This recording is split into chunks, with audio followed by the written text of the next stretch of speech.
Jadi investasi di bidang pariwisata itu kurang lebih 800 triliun. Jadi hanya dimiliki oleh orang Bali 10%-nya. Nah, kalau sekarang kemilik udah 10%, sekarang diambil oleh pihak luar ya habis lah. Jadi kita orang Bali ini akan jadi penonton. Itu yang kita khawatir.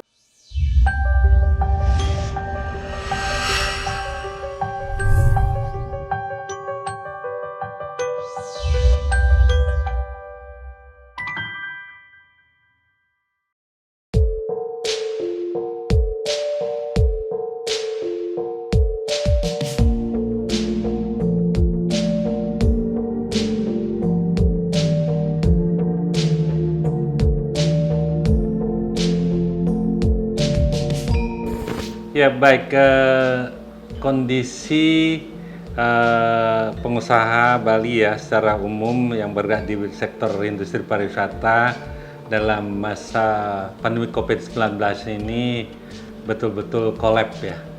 Jadi selama 2 tahun ya kita lihat bahwa pengusaha sendiri sudah cadangannya sudah habis, kemudian tabungan sudah habis, bahkan sampai ada yang menjual asetnya. Jadi istilahnya selain mantap makan tabungan, sekarang manpes, investasi dan asetnya dijual ya kepada pihak ketiga. Nah, itu yang terjadi karena siapapun tidak menyangka bahwa selama ini memang betul-betul kita sangat mengharapkan dari sektor pariwisata ya, khususnya industri pariwisata ini kan memberikan multiplier effect terhadap perekonomian Bali. Kurang lebih hampir 80% kehidupan di Bali itu dari sektor pariwisata, sehingga selama 2 tahun ini perekonomian Bali terkontraksi ya. Tahun 2020 year on year mencapai minus 9,31% dan tahun 2021 minus 2,48%. Itu yang terjadi. Dan di samping pengusaha juga karyawan ya, banyak sekali karyawan yang dirumahkan. Di PRI saja sampai 300.000 dan juga di transportasi 25.000 dan di sektor industri mencapai 360.000 dan perdagangan sampai 550.000. Jadi total semuanya 1.285.000 yang terdampak akibat pandemi COVID-19 ini yang melanda selama 2 tahun. Itu yang terjadi. Jadi maka dari itu harus ada langkah strategis yang harus dilakukan atau dengan cara extraordinary ya, tidak bisa dilakukan secara konvensional.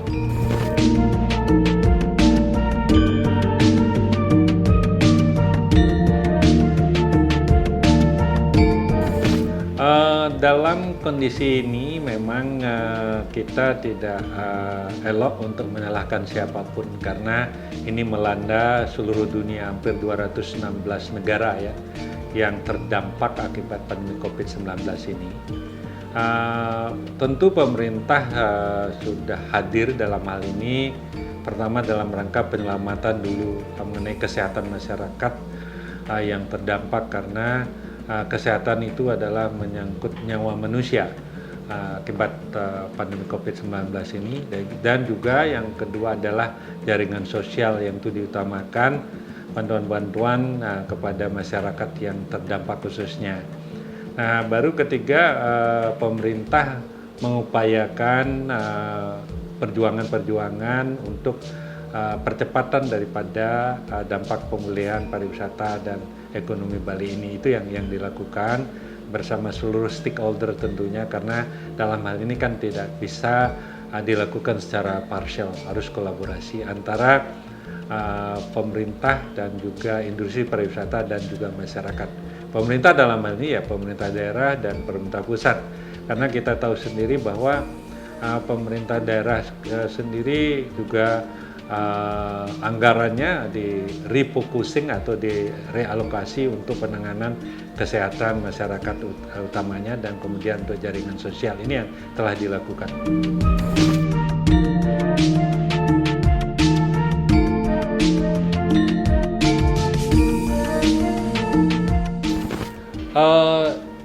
Saya telah mengamati dan mengikuti secara seksama hampir setiap hari ya perkembangan situasi dan kondisi. Pertama dalam kepemimpinan Bapak Gubernur Bali, Pak Wayan Koster, dengan tentu Pak dibantu oleh Wakil Gubernur Bali, sudah berupaya keras ya, dan juga pemerintah kabupaten dan kota dalam hal ini berupaya keras untuk mempercepat pemulihan ini. Namun semuanya kan juga keputusannya ada di pemerintah pusat. Jadi memang Bapak Koster sendiri telah berupaya bekerja keras ya, dan jadi bagaimana caranya agar secepat kita itu bisa pariwisata itu pulih dan juga ekonomi kita tetap bisa bergerak dan kendali pandemi COVID ini bisa terkendali. Jadi kesuksesan pemerintah Bali dalam hal ini saya lihat ya, pertama penanganan daripada pandemi COVID-19 ini.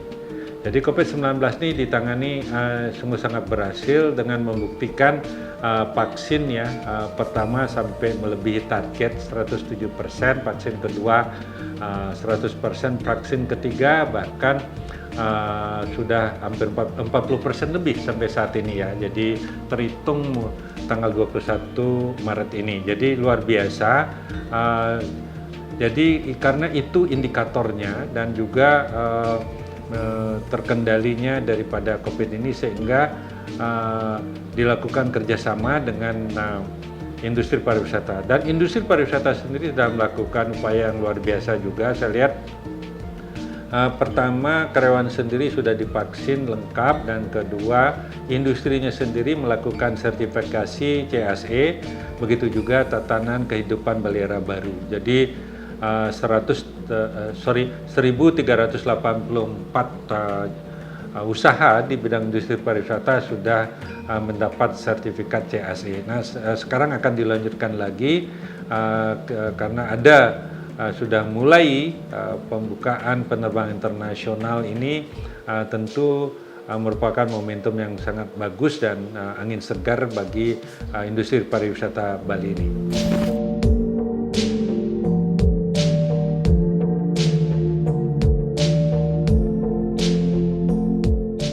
Ya, sebagai pelaku daripada pariwisata tentu kita harus terus membangun optimisme kita bersama.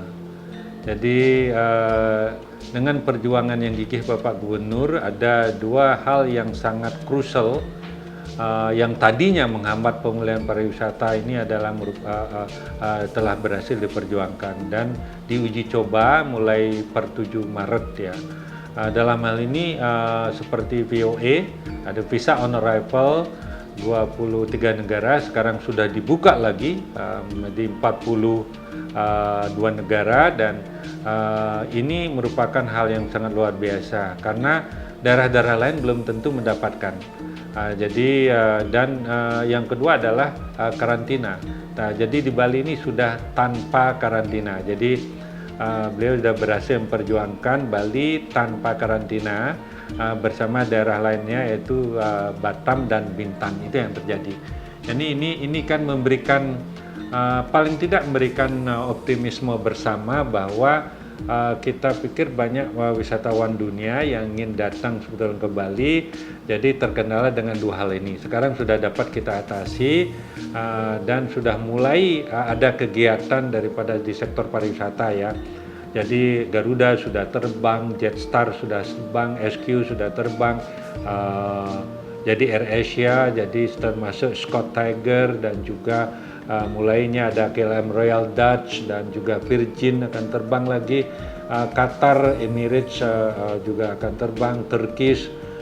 Jadi 19 airline yang sudah menyatakan siap untuk terbang ke Bali, dan akan ada tambahan-tambahan airline lagi yang akan terbang. Ini memberikan sesuatu yang optimisme untuk kebangkitan daripada pariwisata Bali yang sudah 2 tahun ini kolap. Itu yang terjadi. Namun di satu sisi memang ada kendala bagi pengusaha saat ini ya, untuk memulai usahanya ini, mengoperasikan usahanya tentu terkendala untuk permodalan.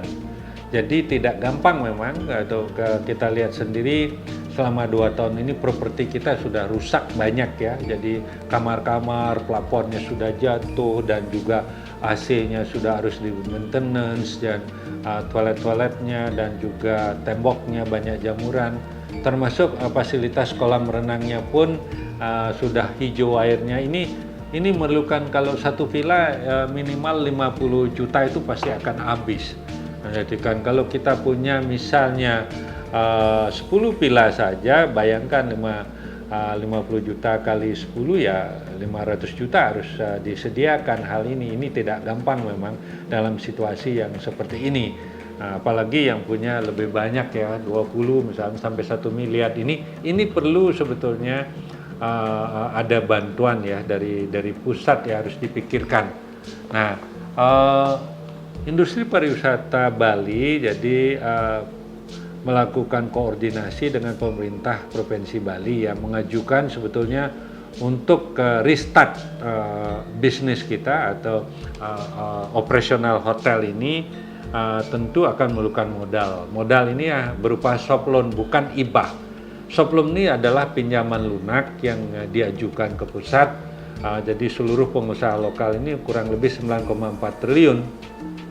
Nah, dasar kita mengajukan 9,4 triliun ini adalah untuk menghidupkan lagi usaha-usaha yang dimiliki orang Bali.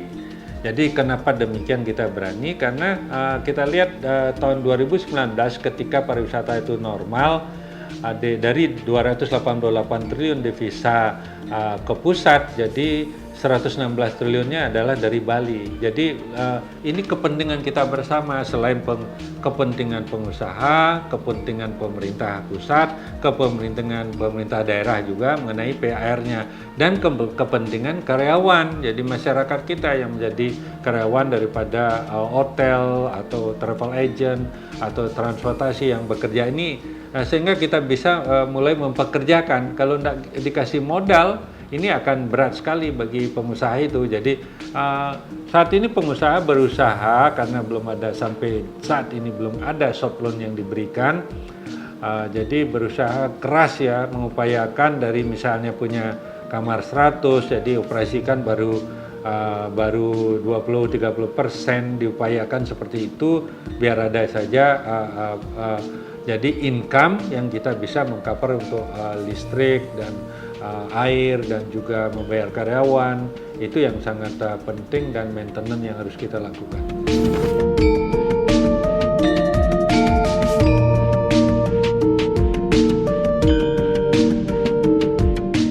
Ya, ini bagus sekali dan sangat menukik ya pertanyaannya. Jadi saya punya ide. Pertama, selain membentuk Badan Penyelamatan Pariwisata Bali ini, jadi langkah-langkah strategis yang harus dilakukan. Karena begini, flashback sedikit. Jadi investasi di bidang pariwisata itu kurang lebih 800 triliun. Jadi hanya dimiliki oleh orang Bali 10%-nya. Itu yang terjadi. Nah, sekarang orang Bali ini sudah kekurangan modal dan ingin menjual asetnya supaya tidak berpindah tangan ke pihak luar. Jadi kepemilikannya seharusnya pemerintah Bali ya, jangan punya bank BPD ini. Kalau ada dana-dana yang ada di BPD ini bisa membeli aset-aset orang Bali. Karena kenapa demikian? Nanti buka PT untuk holdingnya. Jadi pemerintah Bali punya bank daerah dan juga punya usaha lain di bidang pariwisata, yaitu di perhotelan. Nah, kenapa demikian? Karena sekarang saatnya membeli aset-aset itu turun harga sampai 20-30% dari harga normal itu. Kedua, ini akan bisa menjadi untuk peluang untuk membuka peluang untuk tenaga kerja. Jadi ini yang harus dilakukan. Jadi yang ketiga, ini menjadi sumber pendapatan daerah nanti. Jadi kan jadi ada 9 kabupaten termasuk satu kota itu, jadi dan ditambah provinsi untuk melakukan itu. Jadi permodalnya bawa ke sana sedikit dan melalui BPD ini. Jadi berikanlah jadi ambil aset-aset yang mereka jual sehingga tidak berpindah tangan ke pihak luar.